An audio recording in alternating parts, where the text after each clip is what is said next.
Hello, what's good, Internet? You are tuning into my live stream where I'm watching back. This is the first of many. All of the content I created in the last year or so, pretty much all of it, and commenting on it as I go along. And also, I'm like typing blog posts out and creating social stuff. And basically, I'm doing work, but I'm live streaming it as well. So bear with me while I get a few things set up because this is my first time doing this and I didn't do any tests beforehand. So, I'm just got to dive in. My name is Miriam. I'm the founder of Hebor. We build brands and products for artists and community organizations. And I'm going to be today watching back an interview that I did with Neysa King, poet and essayist. Okay, so perfect. I hope this works.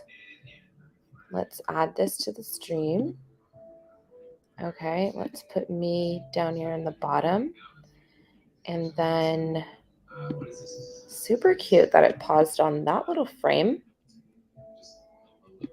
Okay. Hi, everyone. Welcome to the stream. It's Miriam Dorset here. I'm live with Neysa King, author, CEO, all-around woman powerhouse. Her upcoming book, Rainbow Bodies, coming out, and we're going to talk about her journey around putting that book together and the learnings that she's had, what it's about, etc. Hey, Neysa, how's your day going? Hey, Miriam. It's going really well. Thank you very much for having me on. Happy to be here.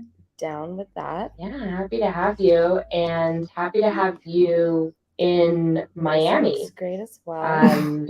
You are somewhat new-ish to the scene, right? That's true. Less than a year. So I got here October 1 of last year during COVID, and I moved. With dreams in my pocket about becoming a writer and publishing a book, and so now here we are. It's really just before it's about to go to print. Right, and it's kind of an interesting story that I think would inspire a lot of people. If you don't mind sharing, kind of what brought you to Miami, because there was there's details online. Definitely. So so for the last 10 or so years, I was in the tech industry. I was working as a product manager in different levels of organization. So I was, everything from sort of individual contributor, product manager, and I worked my way all the way up to COO. Was my last job at a blockchain company. And in April of last year, the company that that I was working for had to let me go because of COVID. So because we were planning this big coming out party and it was a brand new, all the way up to COO was my last job. At a blockchain Definitely. So I missed that. Yeah. So for the last 10 or so years, I was in the tech industry. I was working as a product manager in different levels of organization. So I was, everything from sort of individual contributor, product manager, and I worked my way all the way up to COO was my last job at a blockchain company. And in April of last year, the company that I was working for had to let me go because of COVID. So because we were planning this big coming out party and it was a brand new startup, and then suddenly everything got locked down. And so I lost my job. And in parallel, hold on a minute. Let's pause that because first of all, when was this filmed? Let's figure that out.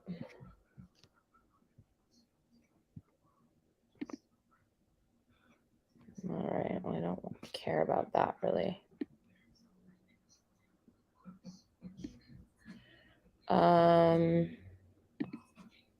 I definitely should be doing this on a dual monitor. Okay. How can I figure out where this was filmed, when this was made? I see somebody's in here watching with me. Hey there. So we're watching back the live stream of Neysa, which, let me go into my notes. July 20th, 2021. So she said last year, so it would have been 2020. Okay. So in 2020, due to COVID, in April 2020, she got let go. All right, let's cue it back up. Parallel to that, like over the last 3 years or so that I was doing that work, I was really reigniting my passion for writing. And it was something that I had put to bed kind of years before as just impractical, and how are you going to make money off of that, and all of the things you tell yourself. And so I was really just focusing on work. It was a good living, and I told myself that that's all I wanted. But I was really, I had started again, maybe about, it was around 2017, and I found all my old writing journals, and I was looking through them, and I was like, nobody is telling me I can't write but me. Nobody ever told me that. I'm the one who told me that. So I was like, I'm just going to make it part of my life. It doesn't have to be my job. I don't have to make money off of it. I'm just going to write because I love to write. So I started writing every day for 10 minutes. That's it, just 10 minutes. And pretty soon I had a poem, and then pretty soon I had 5 poems. And then pretty soon I had, a little book of poems. And then I said, oh, okay, well, I wonder if I could get any of these published. So I started submitting, and I got a few published, and I was like, oh, okay, I wonder if I could really up-level my writing. So I started going to conferences and taking workshops, and I worked with a coach who's a poet named Roger Reeves. And that really sort of just, it became soon, that was what I wanted to do every day. And that's what I was really focused on, while I was still working in tech. And so when I lost my job last April, I just thought, I'm not going to get another job in tech. Like, now's the time, it's COVID, like everybody's had a chance to take a long look at themselves in the mirror and think about what they really love. And I need to at least try. Like, if I try and fail, that's one thing. But if I never try, then that's on me. So I was just like, I took some freelance work here and there, and I've still been taking freelance work to support myself. But I'm like, I'm just gonna schedule my day out so that I can write. And then I got the idea to move to Miami. I was living in Austin, Texas, which is great if you're in tech.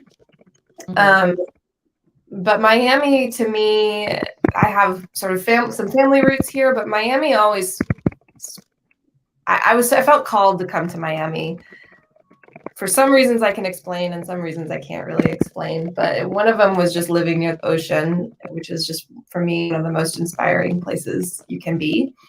And Miami has a really vibrant writing community, particularly for poetry, with Oh Miami here, and Books and Books, and Mitchell Kaplan are just advocates, for writers. And there's a big history of writers coming to Miami and down to the Keys. So I wanted to be in that. That's interesting. So I picked up and moved. I didn't have a job. I didn't know anybody in the city who was under the age of 65, just my aunts. And and kind of started over. And in January, I got into a workshop with Richard Blanco, the poet Richard Blanco, who was Obama's inaugural poet, about writing a chapbook, which is a first book of poetry. Usually it's a shorter book, that really helped me to coalesce my ideas. And and now here we are. And I've been able to finish the writing, and now it's in design, and it should be out in the world. And I would say in the next 90 days or so. That's very exciting, and it's great to have you here. Just a comment, but I feel like your name is a great, writer name.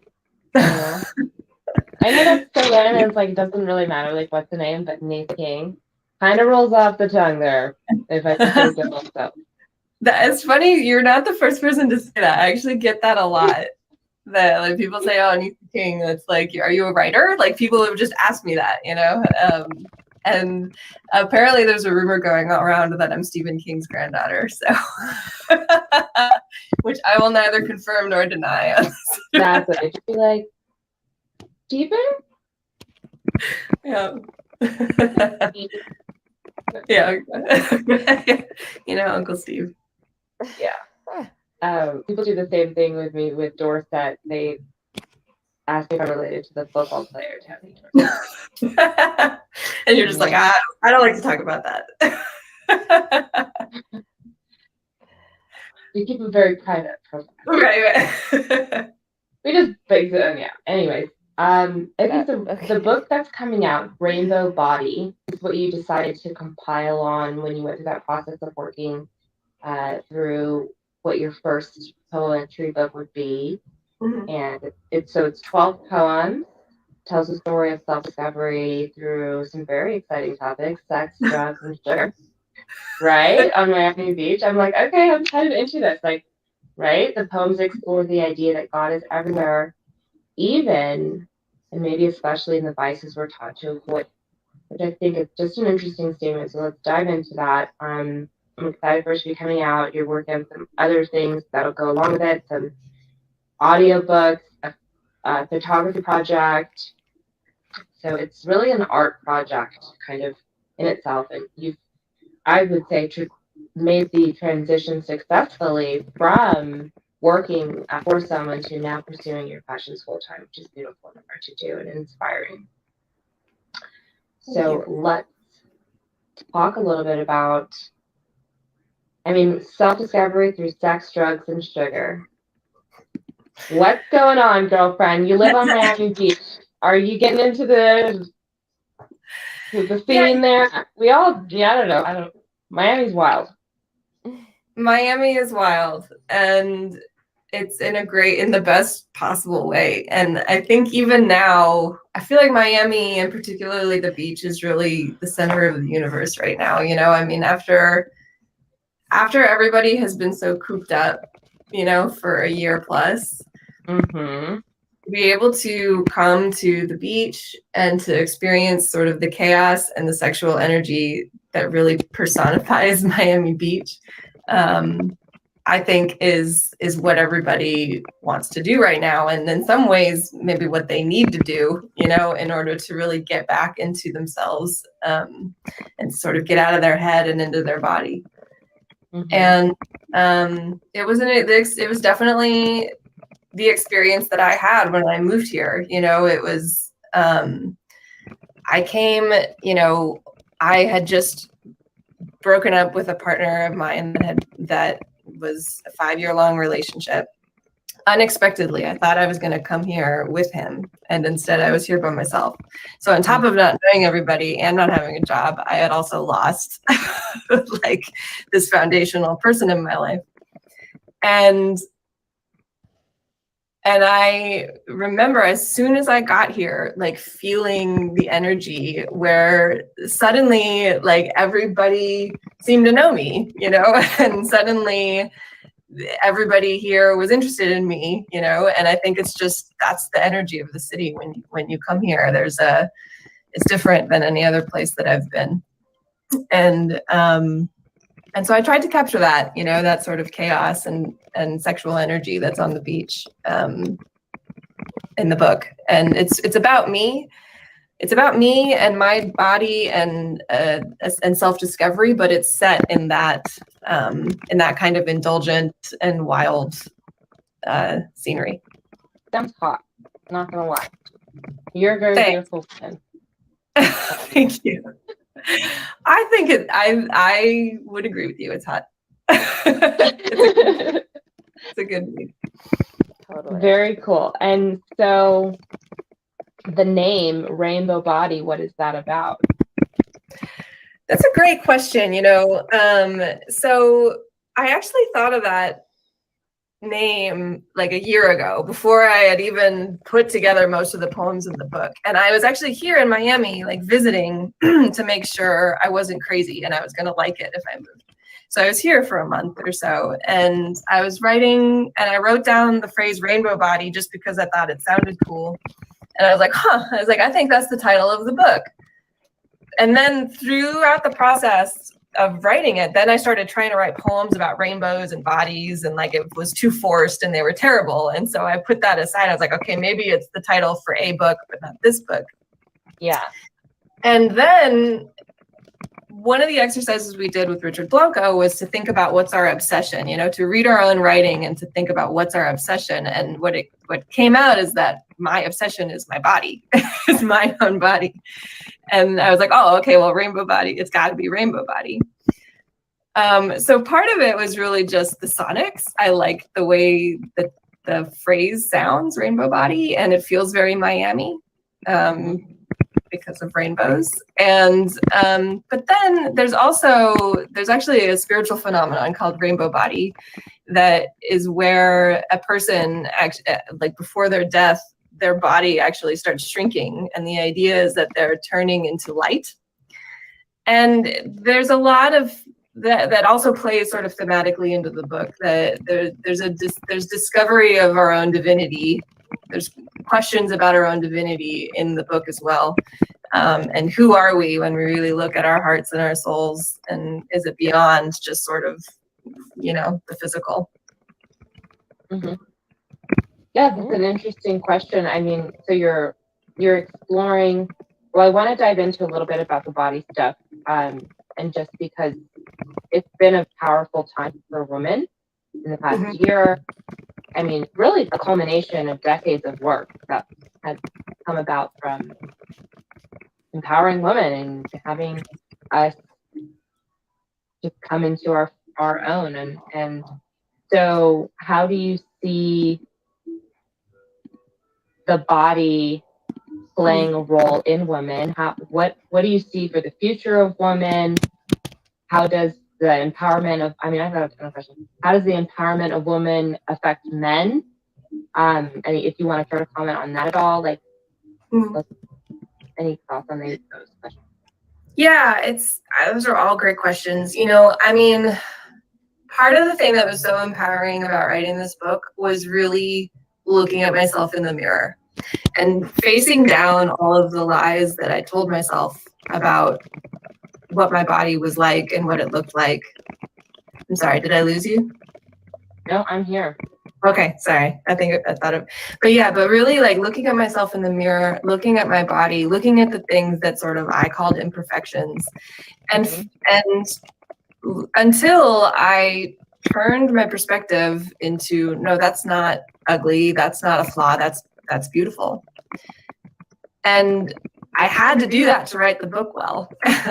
And it was a really empowering experience, that we're so trained that there's sort of one type of beauty. Wow. And if we fall short of that or we fall outside of that, then that's just a flaw, and we learn to deal with those flaws. But to really look at myself and to love every part of me, that alone was an empowering experience for me. Not just because of physical beauty, but it made me get to know myself better, because your body tells a story, your head and your body are connected. So I feel like we definitely want to talk of that. Part of the thing that was so empowering about writing this book was the work that has come about from empowering women and having us just come into our own. And so after that, that sort of chaos and sexual, I was writing and I wrote down the phrase "very Miami." Yeah, that's an interesting question. I mean, so you're exploring, well, I want to dive into a little bit about the body stuff. And just because it's been a powerful time.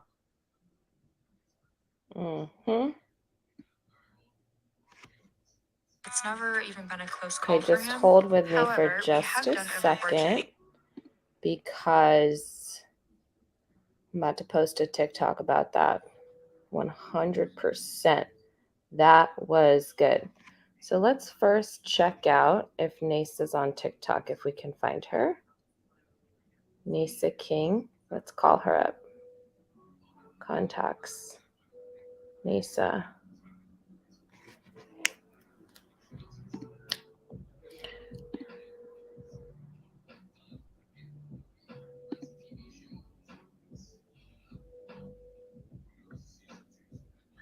She didn't answer. I feel like she never answers though when I call her. Let me call her back. There she goes. Look, see, I knew it. I knew it. She had already called me back. Hey. Hello? Can you hear me? How are you? It's Miriam. She deleted my number. Hey. Girl. Bad time to forget so just FYI, you're not on speaker yet, but I'm live streaming on the internet right now, watching back the interview that we did. Yeah, so now everybody knows you forgot my name, and I feel really silly. Oh, my number didn't pop up. Okay, yeah, because I was like, it rang once, and then like just didn't ring, and then I was like, that's weird. So I just called again, and then there was already a missed call from you back, and I was like, okay. Yeah. Hi. Okay, so wait, do you want me to put you on speaker so you can say hi to the people that are viewing? There's 2 people watching the live stream right now.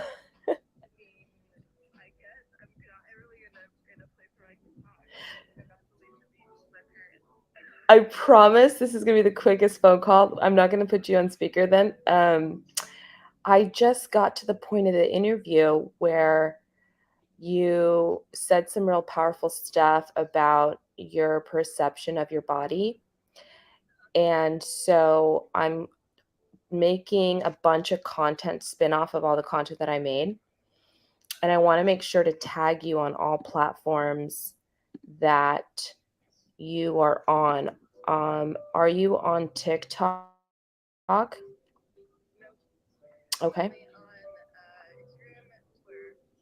Okay.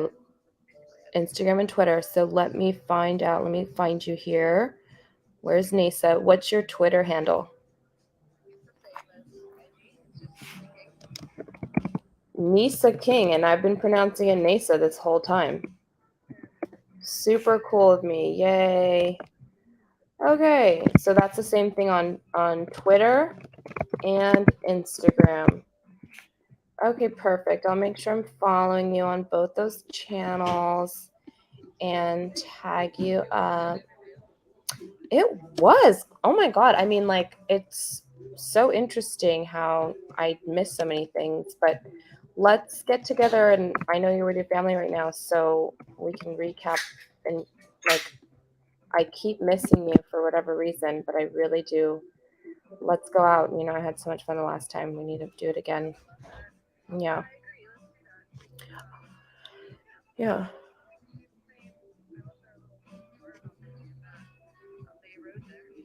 I know. Yeah. Or even maybe are you doing traveling this summer? A little girls' trip? All right. Yeah. Okay, cool. Sounds good. All right. Well, besos. Enjoy your familia, and I'll talk to you soon. Thanks for those tags. Okay. Okay. Bye. All right. So we got Neysa's. For those of you guys that are just tuning in, hello. Thanks for watching. We just got Neysa's handles. And so now we can create the TikTok that she just said some really powerful stuff in the interview. And I'm going to make a TikTok about that. Because I like to make TikToks. And no, really the reason why I feel like the TikTok is the medium for this particular quote that she said is I was talking to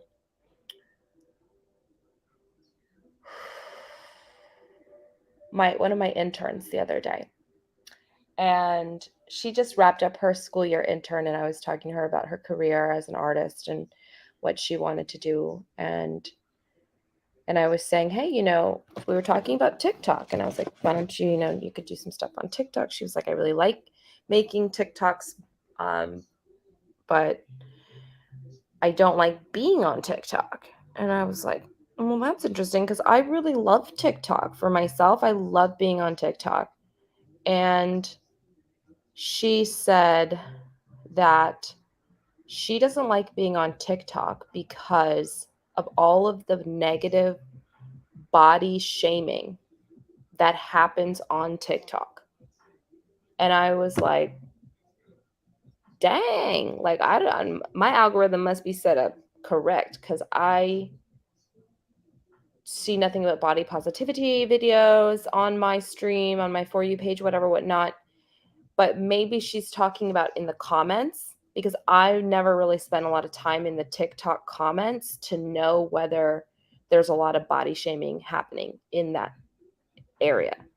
But what Neysa just said in her interview is something that people should hear. If there's negativity and body shaming happening on TikTok, then I want to put this quote from her on TikTok so that it is seen by people like my intern, so that they can start to see that the world is not made up of people that like to body shame, and that's their MO.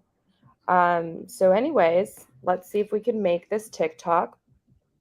And we're definitely going to go 3 minutes. I'm the worst at making TikToks, by the way. Okay, let's do this. I'll make it. I'll put it in drafts. Don't worry. I'm not going to keep you guys like watching it. YouTube is, okay. Story time. Okay, that's going to be clip 1. And then let's bring up the video page. This is literally so funny. Okay, I can't believe I'm ridiculous. Yes, I am. And that's just the way it is. Okay, flip.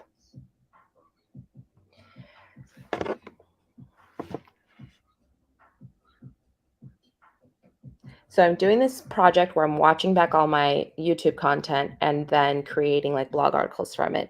Neysa King is a poet and essayist. She used to work in tech, and she just shared this really powerful statement about the body, and that I want to share with you.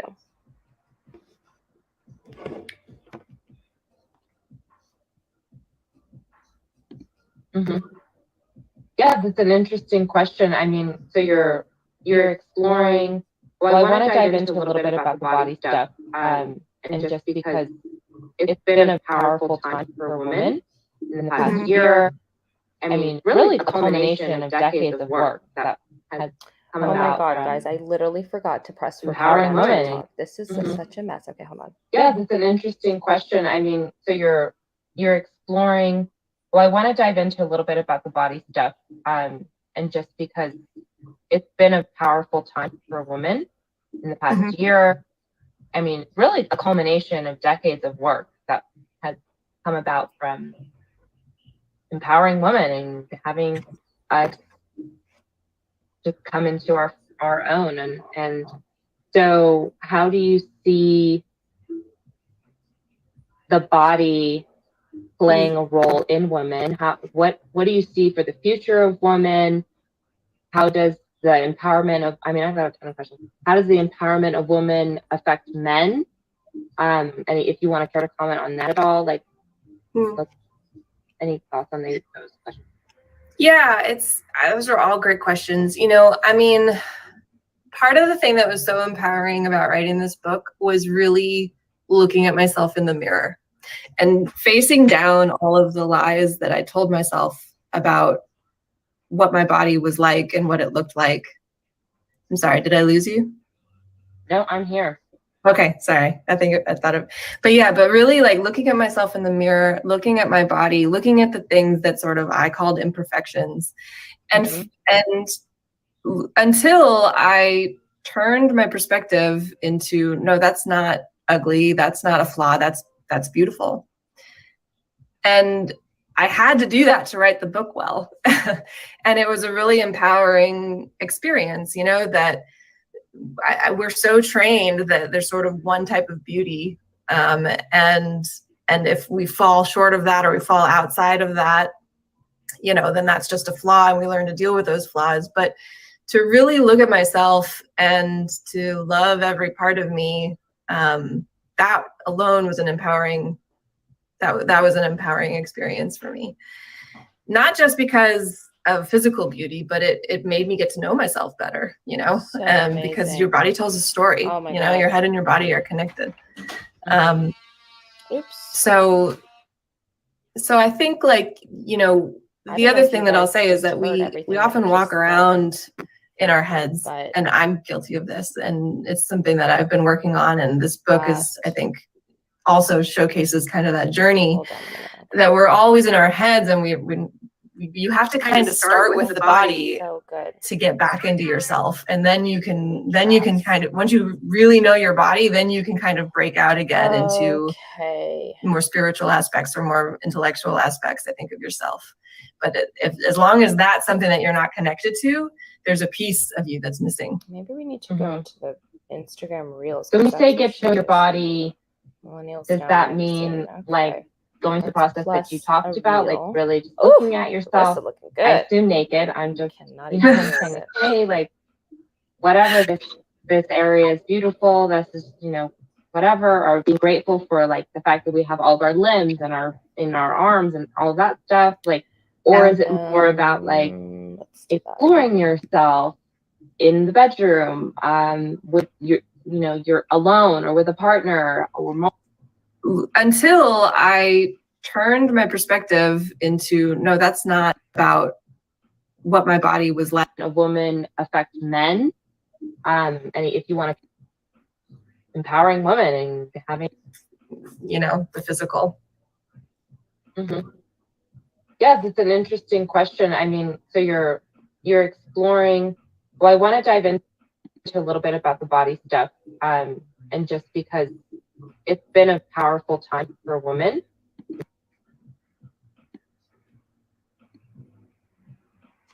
Okay, now we got to do something on Reels here, because that's where she is.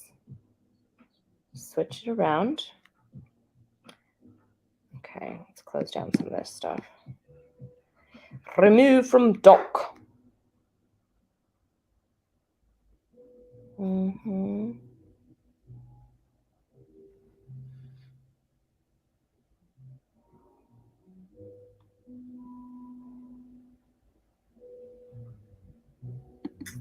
You know, the physical.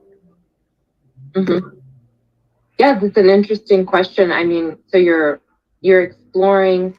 Well, I want to dive into a little bit about the body stuff, and just because it's been a powerful.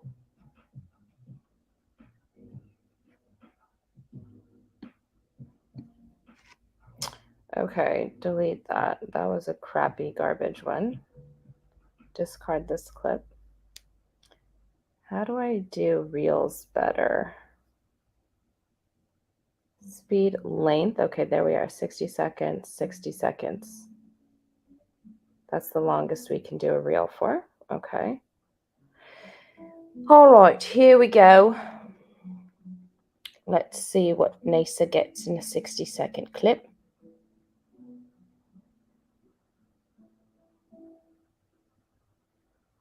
And just because it's been a powerful time for women in the past year. I mean, really a culmination of decades of work that has come about from empowering women and having us just come into our own. And so how do you see the body playing a role in women? What do you see for the future of women? How does the empowerment of, I mean, I've got a ton of questions. How does the empowerment of women affect men? And if you want to care to comment on that at all, like, any thoughts on those questions? Yeah, those are all great questions. You know, I mean, part of the thing that was so empowering about writing this book was really looking at myself in the mirror and facing down all of the lies that I told myself about what my body was like and what it looked like. I'm sorry, did I lose you? No, I'm here. Okay, sorry. But really like looking at myself in the mirror, looking at my body, looking at the things that sort of I called imperfections, and and until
Okay, guys, sorry, I'm writing a caption. I just got full swing into creating more other content. So it is what it is. YouTube kind of sucks in terms of like, it doesn't allow me to pause this live and go live again. So I apologize for the quality of this video. But it is what it is. If you guys don't like it, tell Google. I don't know. Or comment below, I suppose. Because I got to do what's best for me, guys. I got to really, I'm creating this content because it's another way to watch back these videos, for the more streams to get shown, for these people to get a larger, more play, but also because I need to watch these videos. If you're a content creator, you need to watch your videos. You learn a lot from them. And while I'm doing that, I'm going to be doing work. I'm going to be making TikToks and Reels and blog posts and whatever from these videos. I mean, I even was like, oh, I'm going to look super cute doing the watch back, but that just did not happen. So it is what it is. Just under a year ago, Miriam Dorsett interviews Neysa King. Part of what was empowering for Neysa when writing her book, Rainbow Body, was the process of confronting her own thoughts on her own body. So interesting. I'm really bad at writing these captions, to be honest. That's why I wrote a book about captions, so I wouldn't have to like think about captions to write. Putting her own thoughts on her own body. Own body. Part 1. Watch the full video on YouTube. He bore. No.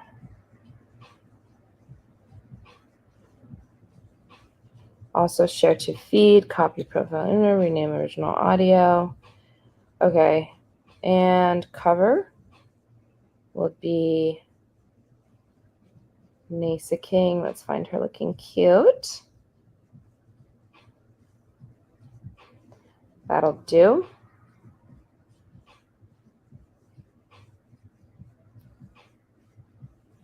Oh, you can actually select a cover image from your camera roll. That's kind of cute. I do like that. Where can we find a cute picture, though, of Neysa? Yes, that's cute. Let's do that. Let's go to Google Neysa King. I do love that. Images. Let's find a picture of the babe. There she is, glowing.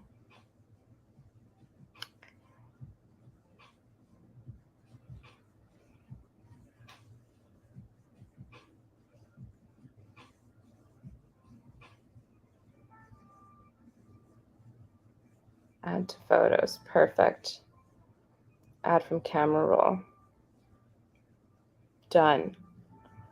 So good. Share.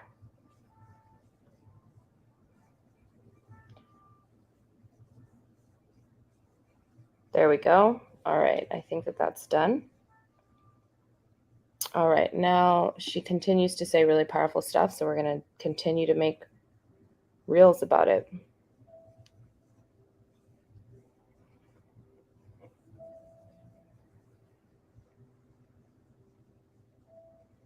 Okay. And well, I turned my perspective into, no, that's not ugly. That's not a flaw. That's beautiful. And I had to do that to write the book well. And it was a really empowering experience, you know, that we're so trained that there's sort of one type of beauty. And if we fall short of that or we fall outside of that, you know, then that's just a flaw and we learn to deal with those flaws. But to really look at myself and to love every part of me, that alone was an empowering, that was an empowering experience for me. Not just because of physical beauty, but it made me get to know myself better, you know, because your body tells a story, you know, your head and your body are connected. So I think, like, you know, the other thing that I'll say is that we often walk around in our heads, and I'm guilty of this, and it's something that I've been working on. And this book is, I think, also showcases kind of that journey that we're always in our heads, and you have to kind of start with the body are connected. So I think, like, you know, the other thing that I'll all right, that one's a good one. Let's do that one next. Right, let Facebook recommend your reels to grow your audience.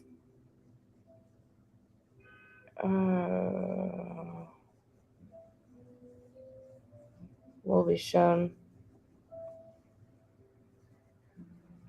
Okay, yeah. Allow that. Shoot. Sounds really good. Recommend it, Facebook. Do you. All right. Write a caption.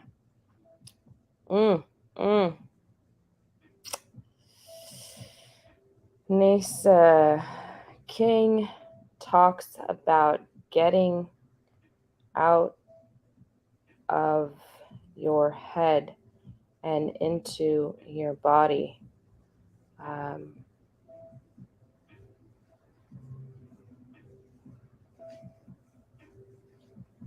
Getting out of her head and into her body while she was writing her book, Rainbow Body. Okay, and then let's pick a photo of her, shall we, from the internet. Let's see here. We don't want to open it in Instagram. No. Oh, she's freaking smoking. What's that?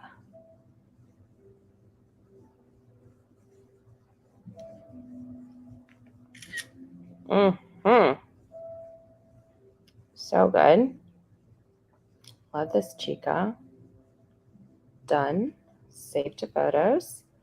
And come into there. All right. And we definitely need to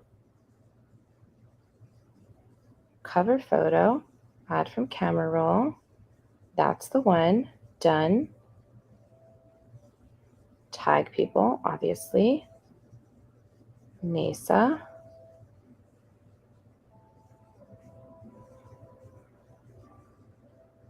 And Bootstrap Publications, obviously.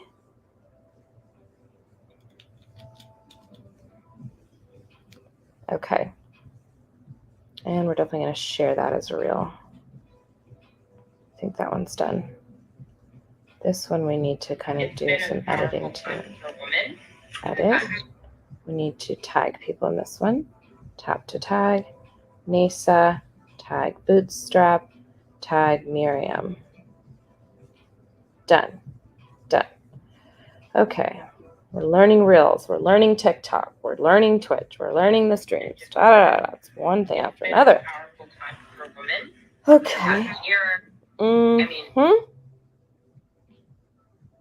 I mean, I'm sure there's going to be so many nuggets from this interview with her. We really need to break this whole thing down.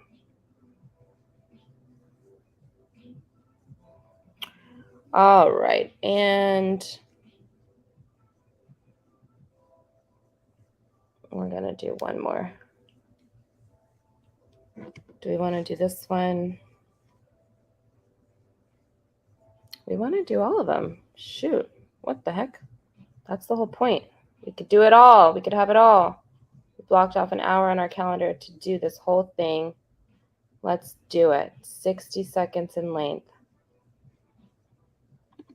I'll say is that we often walk around in our heads, and I'm guilty of this, and it's something that I've been working on, and this book is, I think, also showcases kind of that journey that we're always in our heads, and you have to kind of start with the body to get back into yourself, and then you can kind of, once you really know your body, then you can kind of break out again into more spiritual aspects or more intellectual aspects, I think, of yourself.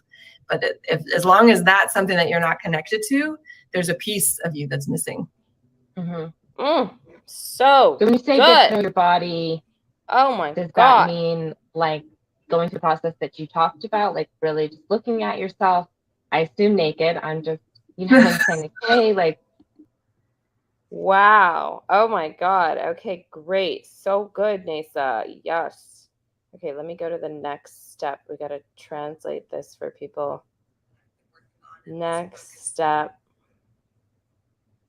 Cover.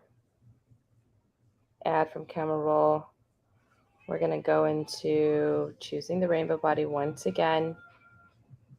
Oh, my mom's calling. Okay. That's right. She was going to tell me a little gossip story.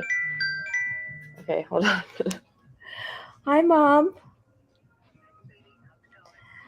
Good. I'm just live streaming on the internet, and now you're on the internet too, but you're not on speaker, so it's okay.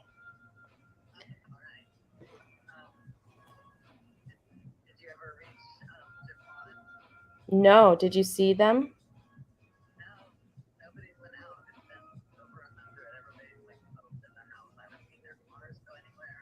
That's awful. My gosh, Mom, I really don't know how long I can come and visit for with it being over 100 degrees there.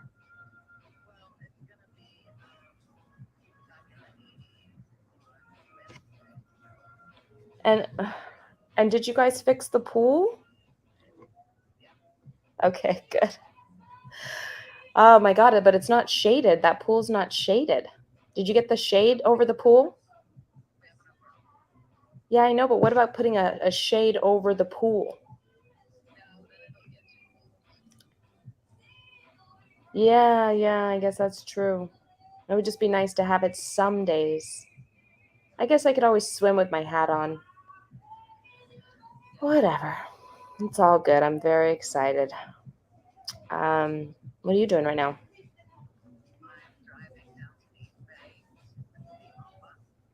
Okay. Great. Tell her I said hi.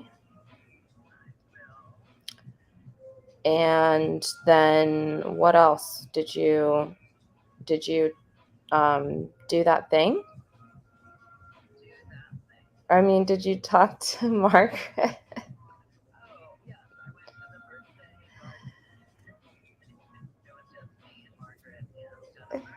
Wow, that's a very intimate group. Okay.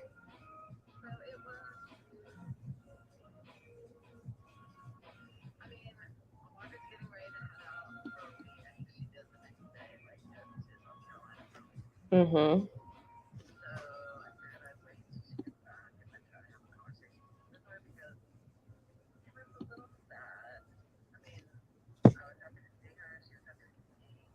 Mm-hmm.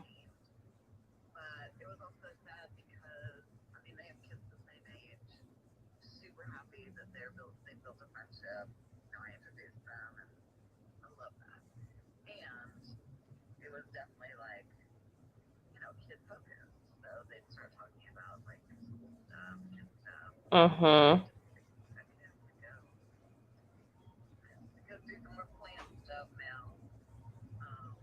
Mm.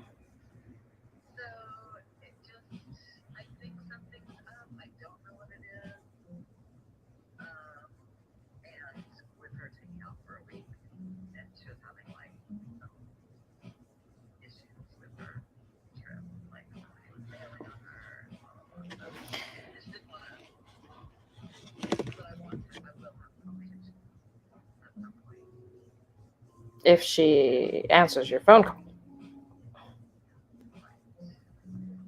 There's that.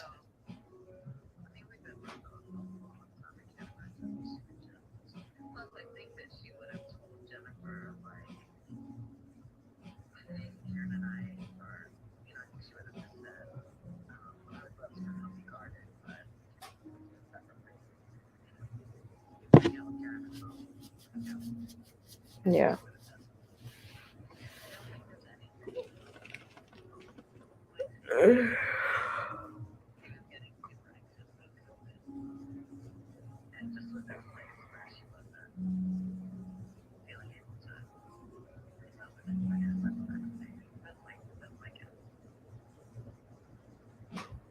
I guess. I don't know, but I mean, I think that that's good for you to mentally think about in that way, and I'm sure that known during the conversations were like gearing it towards certain topics that you would like intentionally feel like left out of. Like, but I've been there too. That's really hurtful and boring, to be honest.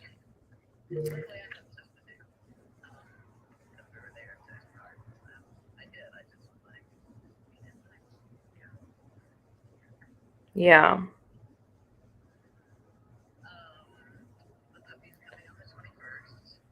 Oh my gosh.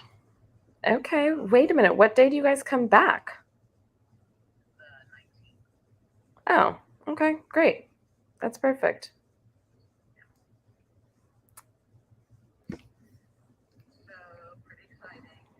Yeah. Just taking a little break because my mom called me. No, I mean, yeah, I should go because I'm streaming on the internet right now and I'm not really, this stream is now 53 minutes long and I've still got 40, what's 40 minus 16? I've still got a lot of time left to get through with the video that I'm reviewing. So, yeah. Okay, all right. I love you. Please tell Joanne to call me as soon as possible. Okay, unless do you have any information about, we don't have to talk about anything specifically, but do you have any information about how to do that in California?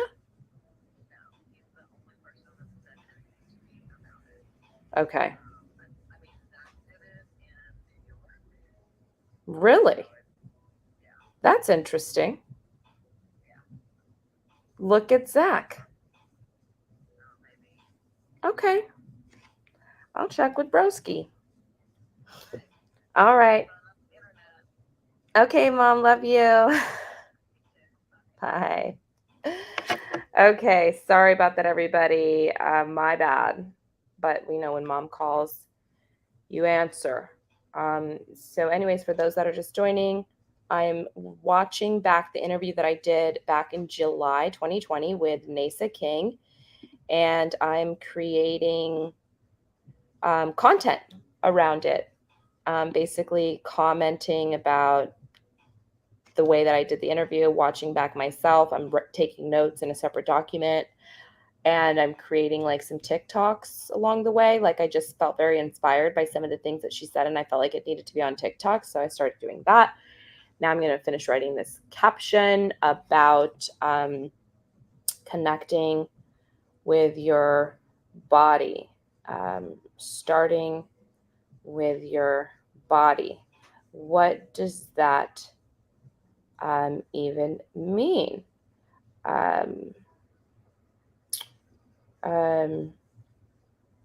One easy way to do this is to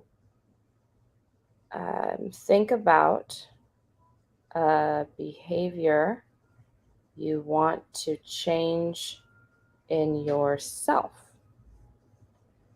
From there, notice how your body feels when you are exhibiting, when you are doing the behavior. This can help you recognize it more easily in the future. Okay, hope that's helpful. Neysa,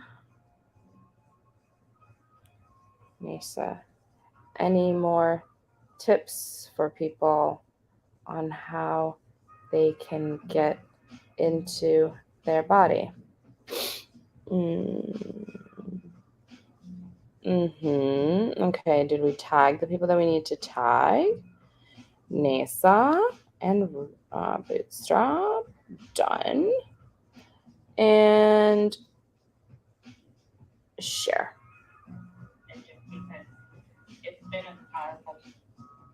Hot. Okay, dope. I really should have reversed that image, but it's all good. Anyways.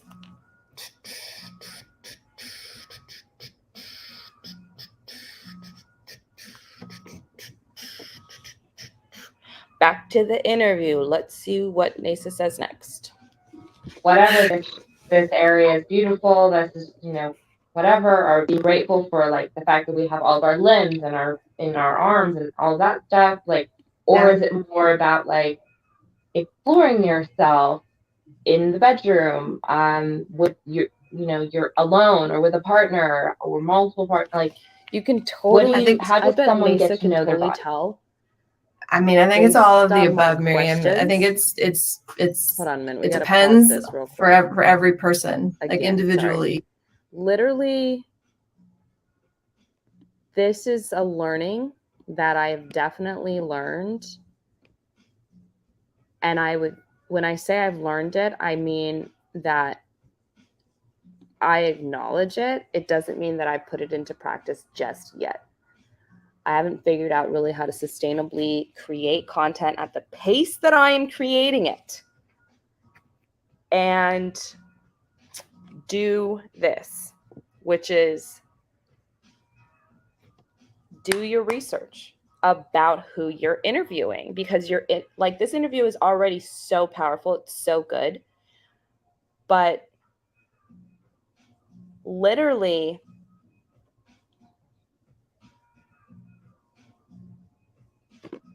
you can tell that from the questions that I'm asking, in this interview, you can literally tell that I did not read the book prior to doing this interview. And I'm not afraid to admit that, like, at all, because it is the truth. And that is one of the things. So if you guys have any tips for me on how to create content at like such a massive pace, I was doing at least one interview a week, if not more, last year.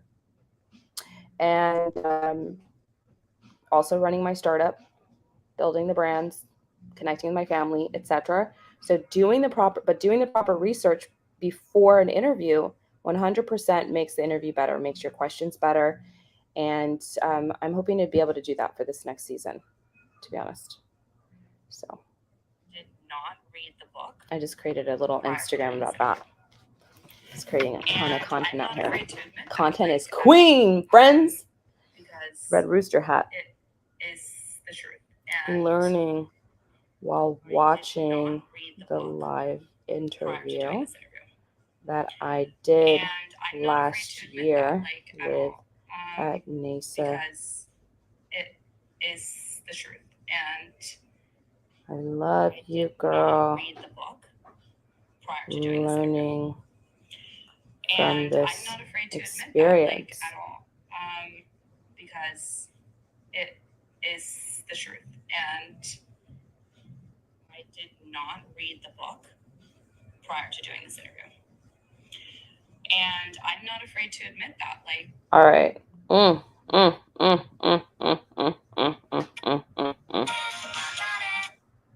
Yeah, because you know what? The other reason why I'm not afraid to admit that, besides it being the truth, is because I always have said, I've loved this quote from Alex Buckley. Your embarrassing moments should always be considered your best moments.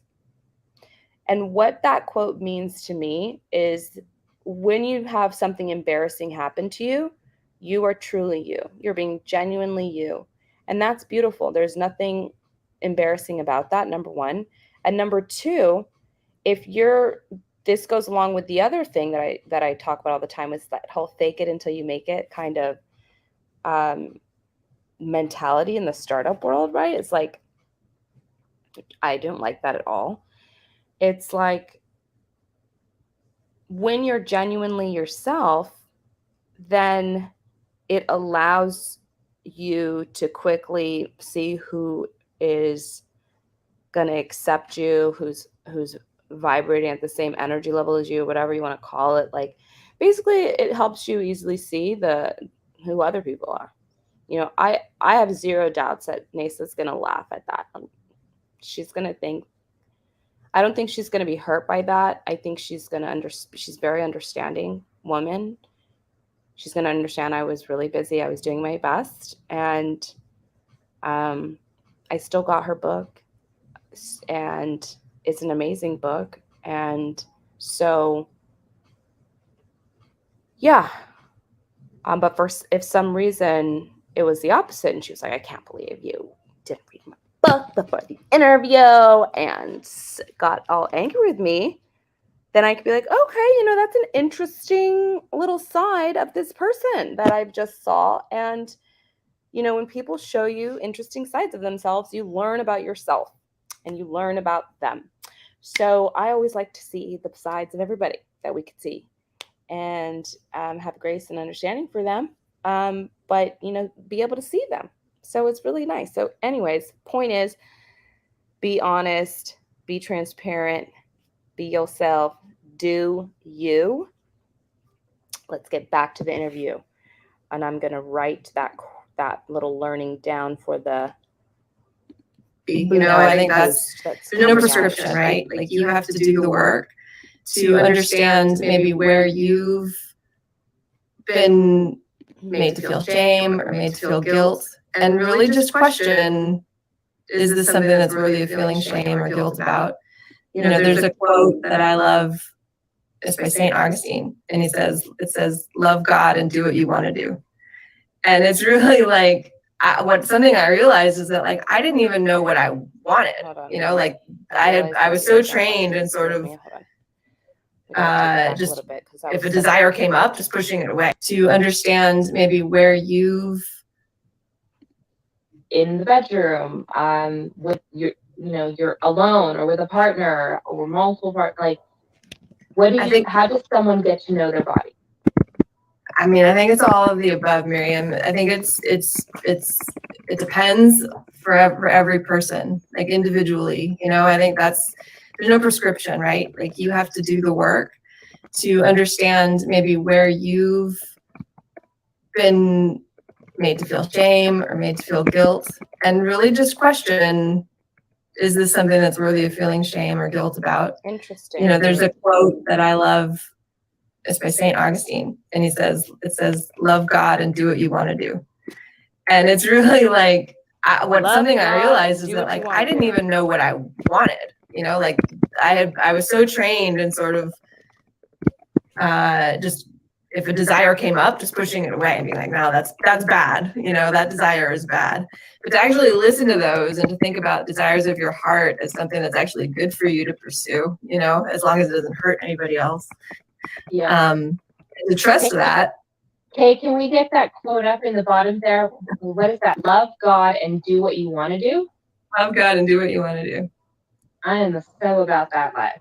Like literally. I just updated my LinkedIn to be a little snarky. I think I should have you take a look at it because you're, you know, a writer. Yeah. I had before up there this long, like, this is who I am and this is what I stand for. And I just changed it to like, my name's Miriam, and I do, when people ask me what I do, I tell them I do whatever I want. Right. Like, that's it. Google me for the rest. Like, I'm done. But I love that. I love that quote. Do you consider yourself, do you go to church? Are you spiritual in that way? Do you, you know, obviously you believe in God, but are you practicing a specific religion or? So personally, I do not ascribe to a specific religion. There are spiritual leaders that I really admire and follow. Thich Nhat Hanh is one of them, who's a Buddhist monk. Michael Bernard Beckwith, who runs. Wait a minute. What just happened? The Agape Spiritual Center in Beverly Hills. Are a couple of the ones Eckhart Tolle I read. I read a lot, but it's mostly like I believe that all of the religions are essentially talking about the same thing. And you call it God or the universe or presence or whatever. But that's something that we can all tap into on an individual basis. Mm-hmm. Beautiful, beautiful. Well, okay, so let's talk a little bit about how you go on about publishing a book, because a lot of people, I think, have ideas. They want to get a book out there and they're trying to make it happen. We at Bootstrap Publications are all about it and supporting people with getting their book out, showing them how they can do it self-serve on Amazon, KDP. Yeah. But tell us a little bit about your process around getting published and what made you make the choices that you made along the way. Like, what was your why for publishing the book, and how did that kind of drive you down the path? Oh, look, we've got a comment. Hi, Luscious Halira. Hello. Diamond, do you do what you want to do? And do you want to do what you want to do? So the publishing process. So I think the first thing I would say is that, you know, you don't have to wait for anybody to publish, you know, to wait. You don't have to wait for anybody to tell you that you can get published. And I think with poetry, especially, it takes a long time. Just the way the publishing industry works, you know, it's like it's like 6 or 8 months before you even get a response. And then who knows how long before you can like get something published. Mm-hmm. So when I was just publishing, what I did do is when I was writing, I started publishing individual poems in journals. And I just created a routine to like submit a certain number, expecting a certain number of rejections, but hoping that I would get some published. And I did that more as a way to improve, like to see what was getting placed so that I could learn from those than for really any other reason. Quick question. Would you submit the ones that, because I know there's free for poetry and all of this, you can submit stuff that they're free, and then there's other ones where like they charge you. Yeah. So I would do both. I mean, yeah, like within my means, you know, I don't think one's better than another. You know, oftentimes they're taking those like fees to pay for the production of the journal. But you know, whatever you can do, you know, there's lots of free submissions out there, and that's great, and there's paid ones too, and that's fine, in my opinion. Yeah. Yeah, so I did that, and then when I decided I had enough for a book, I decided to self-publish, and I'm going with the company Book Baby. And I'm also working with a book designer named Cody Gates. And I just decided to DIY it because it would be faster.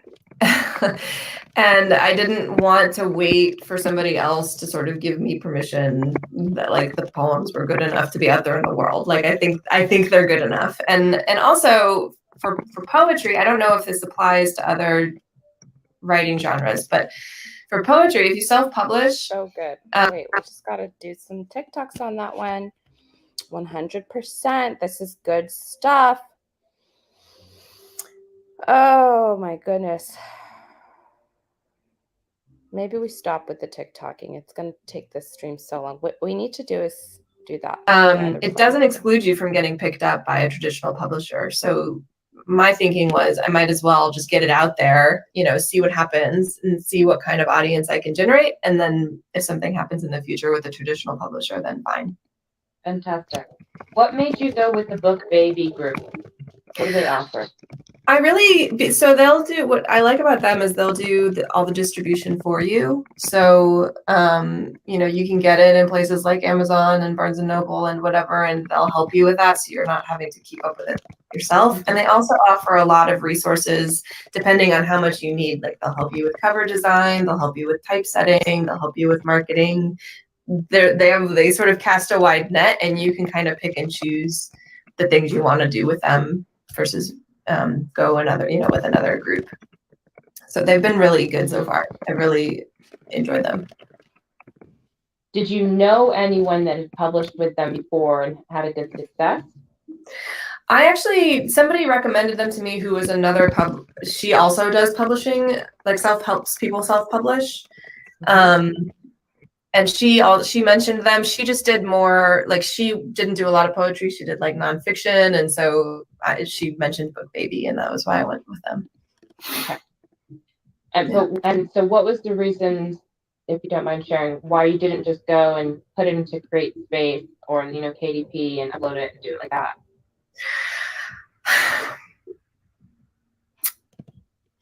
I think for me, like I wanted the Book Baby seemed like I didn't trust myself to do it and make it look good, to be honest with you, like, and to know exactly all the steps in terms of like how to get it distributed, like my skills in that way, like I wanted somebody else doing it for me. Yeah. That's really the only reason that I decided to do that. I'm so excited to see the cover. You're in cover design right now. I am, yeah. Yeah. And then, sorry? Talk us through that whole process. So it's been also sort of everything, just I think like once you start getting into this process, it's like everything becomes its own little project. But with now the cover, I'm actually working with a local artist who's a friend of mine, who we just met and started collaborating, and he started a painting also called Rainbow Body. But, you know, inspired by the work, you know, and so we've been talking through sort of using that as the cover, and it's a really beautiful piece. It has that sort of duality of sort of like looking in a mirror and sort of like one side of you being sort of the rainbow, you know, sort of like the divine creature, you know, versus what we actually see in the mirror, which is something maybe a little darker. So it's pretty trippy. It's a pretty trippy painting. So I'm excited for it to be the cover. I don't know why I'm getting like visions of like, I feel like I need to do like henna, like contemporary chakra alignment tattoos. Hold on a minute. While I'm having this chat with you, I'm feeling very called to look in the mirror naked and put chakra alignments and see myself just like blow up. Okay, Dude, what that's am a I good talking idea. about right now? I'm gonna do it. I would not stop you. What's so crazy? I'm doing about it. that? I love God and I'm doing. Okay, what's so crazy about that is where I am now with Roots Boost, which, if for those that don't know, Roots Boost is like my chakra aligning beverage. Okay, so let's do this. Let's pull up Rainbow Body so you guys can see the situation here. I want to share stop screen. Okay, now I want to share the screen again. Share screen, Chrome window.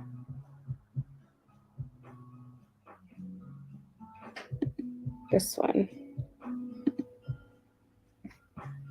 Okay, so sorry about the infinity. There we go. So very cool. This is the cover that Neysa just talked about for the book. Well, definitely, it wasn't out when we talked about it, so we didn't even get to look at it during that interview. But so interesting, right? Hey now. Oof.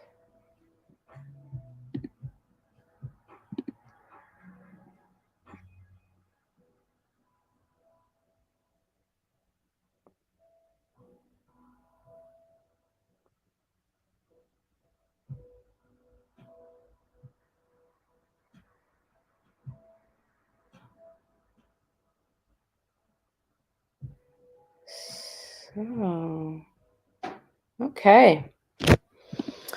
All right. So that's that. Let's go back here. And we got to get back to the interview. Share the screen. Window. Live interview with Neysa. Share. Play. What I want. This is literally my mantra. I don't know. I love that quote. Every time I start feeling bad about something, I just think about that. I'm like, no, this is fine. Exactly. I'm doing what I love. I'm doing what I want. Yeah. Did you have any aspiring tips for authors or aspiring writers out there? I mean, I think that what you shared about like it takes time. It is so great to hear because so many people, like, you say you want to write a book or whatever, and then if you vocalize it, you say it to someone else, you have all this pressure, and people ask you, well, when's your book coming out? When's your book coming out? It's like, well, when is your book coming out? Like, calm down, take time. I feel like I definitely. Gosh, I mean, just like the Spanish first month for my book, over a year, and it's felt like very.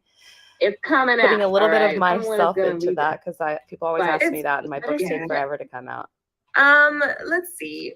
I would I say was triggered by that. That's a great one. It will go slower than you want it to go. Such a great tip. Just be okay with that. And it's also, I told myself it was finished probably like 12 times, and then I kept going back and editing. So it's like writing and releasing a book is just an exercise in patience, and which is not something that I'm typically very good at having, but it definitely taught me that. And I think that's been a big learning for me. And then also just all the moving pieces of like the cover and the typesetting and thinking about things like the font that you use. I mean, I had the person who's doing my typesetting talk to me about like, if you have to like ownership of the fonts and all the copywriting. And so I would say like tips for me would be like involve experts, like go find people that have done this before, whether or not you pay them to actually do it, at least pick their brain, because there are lots of corners that you're not necessarily going to have the tools to see around. So just start at like trying to pull in people that have done something like what you're trying to do before, and just talk to them would be some advice I have. Mm-hmm. And don't skimp on the marketing, which is also something that like I had a hard time doing, and like I'm still is a big learning process for me, like building an audience for the book. You know, I think as writers, we just want to write. We want to like go in our cave and like, you know, and just write. But you know, you can write the greatest book ever, but if nobody knows about it, you know, if that's what you want. I mean, some people don't care. They just want to write the book in the end, you know. Right. But me, like I would love to see it like out in the world and like, you know, generate some kind of audience around it. So it's just like, so you have to talk about it. You have to do the IG. You have to do, you know. So yeah. Yep. Yeah. My colleague and friend of mine, Jeffrey Shaw, who's also an author, says that if you're a writer, an author, you're not in the business of writing books, you're in the business of selling books.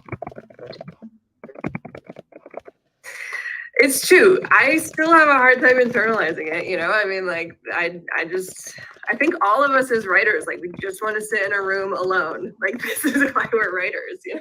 But yeah, you've gotta, I think number one, accept that other people might care. That which was hard for me at first, you know, other people might actually care about this, and then give them the information so that they can support you if they want to. Yeah, and don't be afraid to say it over and over and over again. Exactly. People need to hear it, I think, whether it's the average of 6 times we used to do in training, when I used to work in training, that people have to hear things 6 times to remember it. So don't be afraid to share. And anyone that unfollows you, deuce, bye. 100. I'm not on social media for, you know, whatever. I'm sharing my stuff. Yeah. Talking about what I'm doing. Yeah. I just realized the lighting in this room got really orangey, and I'm like, wow. I put on my own little skin tone for a minute. I'm always worried about how I look in these videos. What is next for you? I know that you're working on some accompanied things with the book. What are those things? You know, I know this sucks, but you know, it's part of the thing. Like, when's your next book coming out? Like, what's next?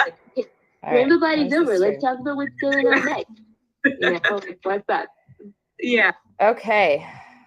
All right. I think we're going to wrap it up there. Listen, if you guys want to watch the rest of Neysa's interview with me, make sure you head over to my YouTube channel. That's where it lives. You can obviously skip ahead of the whole thing that you just watched. And you can watch the last 10 minutes where Neysa talks about what's next for her. I hope you enjoyed this almost hour and a half long video about me watching it and creating content while I did that. And I hope you have a really great day. My name is Miriam. I'm learning how to do YouTube and create content and all that stuff. I'm an artist. And I appreciate you tuning in. Bye. Have a beautiful day. Mwah. Okay, how do I end this thing? There we go.